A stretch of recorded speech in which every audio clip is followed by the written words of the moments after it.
السلام عليكم ورحمة الله وبركاته. اللي انا عايزه منك دلوقتي انك تشوف المطبخ ده وتتعلم من الاخطاء اللي موجودة فيه زي بعضه. انا عارف ان كل دلوقتي بقى بيعملش الحاجات دي، بس انا برضو عايزك تتفرج على الفيديو ده لما بعد. طيب دلوقتي ده كان شكل المطبخ، كان معمول من زمان. صاحبه حب ان هو يعدل فيه، رجعوا مطبخ زي اللي بيشوفه دلوقتي. حولنا المطبخ من الشكل ده للشكل ده. معاكم ياسر عيد ياسين من قناة جدهات، وتابع الفيديو ده للنهاية عشان تعرف ايه الاخطاء الكبيرة اللي معمولة في المطبخ ده. وطبعا لو انت اول مرة تشوفنا اشترك في القناة وفعل زر الجرس علشان تشوف الفيديوهات الجديدة. وطبعا ما تنساش تدعمنا باللايك وتكتب رأيك في تعليق، ولو عندك اي سؤال يخص الرخام والجرانيت تقدر انك انت تكتبه في التعليق وانا هرد عليكم ان شاء الله. عشان ما اطولش عليكم يلا نبدأ في الموضوع. زي ما احنا شايفين دلوقتي قدامنا ده المطبخ اللي حضراتكم شايفينه، معمول كله من الرخام من منيا فص زي ما حضراتكم شايفين كده.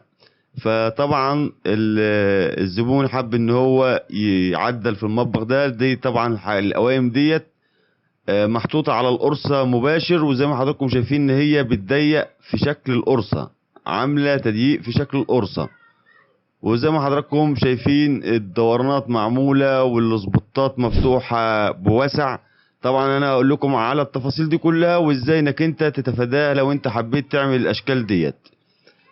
زي ما انتم شايفين الشكل مش كويس خالص. الحاجات اللي تحت القوايم اللي شايله المطبخ من فوق ديت محطوطه على القرصه، فعامله ازمه في المكان. الرفوف اللي معموله ديت اللي هي طالعه من القوايم بتاعت اللي شايله القرصه. يعتبر المطبخ ده مفيش حاجه منه اترمت، يعني اللي طلع من هنا ركب هنا واللي طلع من هنا ركب هنا. هنشوف ده كله مع بعض. وطبعا هنا عامل يافطه زي يافطه المقابر زي ما انتم شايفين اهوت، وبرضه لازقها فوق. كاتب عليها الف مبروك للعريس.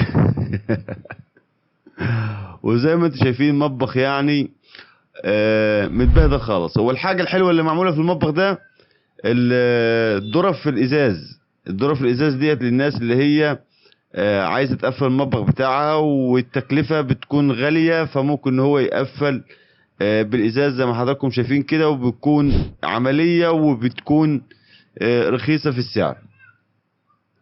طيب زي ما انتم شايفين برضو الرفوف تحت ده كده الشغل اهوت، يعني حاجه للاسف حاجه زي الزفت. الظرف مش متقسمه، ظرف سايبه وظرف فيها رفوف صغيره. هنا بقى عندنا هنا الحوض الجرانيت ده هو الحوض بس اللي معمول جرانيت. وزي ما انتم شايفين طبعا هنا المطبقية برضو نفس النظام، مفيش حاجة اترمت من المطبخ ده. طيب احنا بقى هنتكلم في اول ملحوظة. لو انت حبيت تفتح السبوت ما يتفتحش 10 في 10 ولا 8 في 8 ولا 6 في 6 ولا 11 في 11 ولا اي كلام. ده السبوت بيبقى مقاسه 7 في 7. ممكن انت تفتح 6 ونص في 6 ونص هيديك 7 في 7 لان الاسطوانة بتاكل معاك. او ممكن تجيب الكواشة بتاعت الاسبوتات، وده بيكون افضل ان هي بتديك شكل الاسبوت الدوران والاسبوت بيركب فيها على طول. طيب احنا عشان نعدل المطبخ ده هنعمل ايه؟ اولا حاجة كده هنعملها ان احنا هنقص الدوران اللي هو معمول فوق ده كله، وهنخليه مرفرف بس 2 سنتي او 3 سنتي من فوق. تمام. طبعا بداية المطبخ ديت مش محفور له في الحيطة. المطبخ كله مش محفور له في الحيطة غير القوايم اللي هي شايلة. دي ملحوظة مهمة كمان، وكان قرار صعب جدا لما جيت اقص القوايم ديت بالشكل اللي هتشوفوه دلوقتي. كان قرار صعب جدا وما كنتش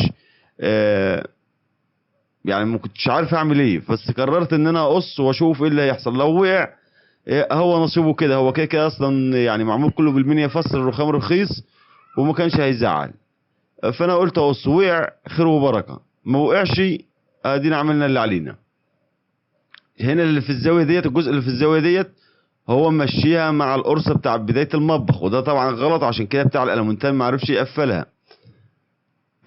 طلعنا احنا بقى قاصين الدورانات ديت وخلينا رفرف بتاع 3 سم او 4 سم، والرف اللي هو بتاع الزاويه ده قصيته بدوران داخلي عشان اقدر اظبط الشكل زي ما حضراتكم هتشوفوا. اللهم صل على النبي. والقوايم برضو قصيتها شلتها خالص، عملتها زي الكوابيل، وبس سبت اللي هو القايم اللي هو الاخير اللي هو جنب التلاجة، لان كده كده التلاجة مدرياه. هنا بقى اليافطه بتاع الميتين زي ما حضراتكم شايفينها اهيت بتاعت المقابر. وبدأنا ان احنا نلزق بقى الاسترتشات والديكورات عشان تظبط المطبخ. طيب نستفيد ايه من الفيديو بتاع النهارده؟ نستفيد من الفيديو بتاع النهارده ان مش اي حد يركب المطابخ الرخام والجرانيت، مش اي حد يركب المطابخ الرخام والجرانيت، لان لسه في لحد دلوقتي ناس بتعمل القوايم زي ما حضراتكم شايفينها كده، بتجيبها من القرصه لفوق، وده يعني مش حاجه حلوه ومش حاجه يعني ما بتديش عزم من المطبخ ولا الكلام ده كله، ملوش اي لازمه. ده كل الحكايه اللي بيركبه عشان هو ما يكونش واثق في نفسه وفي شغله. اللي بيركبها عشان ما هوش واثق في نفسه ولا في شغله. لكن التركيب الصح ان هي بتركب على كوابيل. كل متر ونص او كل متر وعشرين سنتي نحط كابولي. ممكن كل متر، بس كل متر ده يبقى فيه كوابيل كتيرة، فهو يفضل كل متر ونص يكون فيه كابولي. ولو داخله في الحيطه زي ما حضراتكم شايفين كده في الحيطتين حرف ال، والحته مثلا متر ونص، ده ما تركبلهاش كوابيل خالص، لان هي الحيطه بتكون شايلاها وعزمها شديد. طيب وزي ما قلت لكم الاسبوتات بتتفتح بالكواشه بتاعه الاسبوتات، او تعملها 6.5 في 6.5. والافضل انك انت دلوقتي ما تركبش سبوتات. دلوقتي البروفايل ليد او الليد ما شاء الله بيدي اضاءة جامدة وبيدي اشكال جميلة جدا للديكورات والاشكال الجميلة بتاعتنا احنا دي. طيب هنشوف بقى دلوقتي كده مع بعض المطبخ ده بعد ما عدلنا فيه وقصينا ولزقنا الاسترتشات وعملنا الدورانات، ويعني ايه حاولنا ان احنا نظبط على قد ما نقدر. زي ما حضراتكم شايفين اهوت القرصه ديت مش داخله في الحيطه خالص، والرفوف ديت اللي هي طالعه من القوايم، وحاجه يعني مش كويسه خالص. المطبخ ده الناس اللي هي بتتكلم بقى وتقول لك انا بركب المطبخ في يوم، انا بركب المطبخ في ساعتين، هو ده المطبخ اللي بيركب في ساعتين، وهو المطبخ ده اللي بيركب في يوم كده المطبخ اهو بعد التعديل.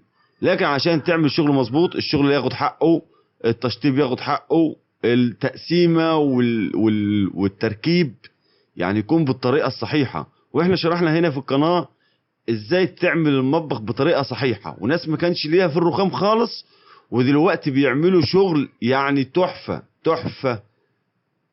زي ما حضراتكم شايفين كده المطبخ بعد التعديل، عملنا الدوران اللي هو حضراتكم شايفين الدوران الموجه ده، وقصينا